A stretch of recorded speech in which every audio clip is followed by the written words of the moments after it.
You arguably could be one of the poster children of a physician scientist that has clearly navigated the bench to the bedside. How did you do it? I think that it was largely because of the freedom of the intramural research program at NIH, because when John Schiller and I started doing this, we had zero background in doing translational research, Right. and the word had been invented by then. And we had no background in vaccines, immunology, but we had studied papillomavirus biology, and the NIH gives you resources, and we were fortunate enough that Reinhard Kernbauer, who is a dermatologist at the University of Vienna, was a postdoc in the lab at that time, and he was willing to take a big chance. And luckily for all of us, it worked out, and luckily for patients as well. Let me follow up on that word, luck. So Lefty Gomez was an all-star pitcher for the Philadelphia Athletics and the Boston Red Sox, known for many quotes, one of which was, "I'm the man that made Joe DiMaggio famous." But his most famous quote, and the one that I really think applies to myself, is, "I'd rather be lucky than good." How do you feel about that with your scientific career?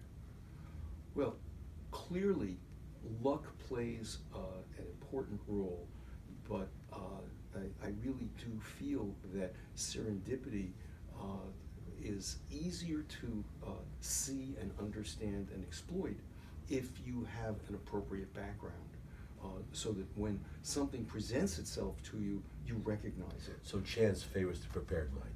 Yes, sir. Or other people would say we make our own luck.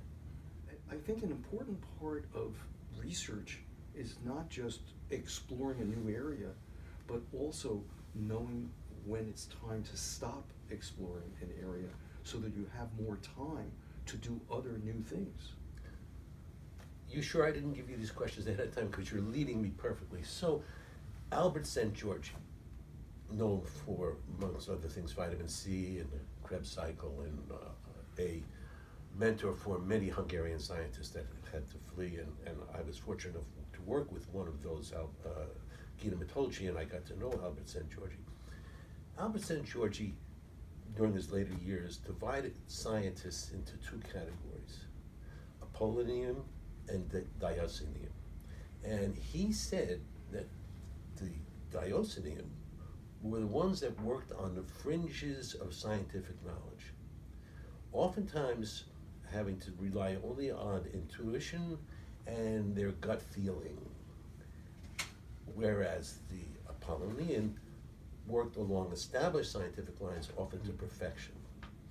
He also felt that the Dionysians were more likely to uncover new fields, make new discoveries. And then parenthetically, he said that the funding mechanism at that time, which was the late 70s and 80s, as he put it, unduly favored Apollonian.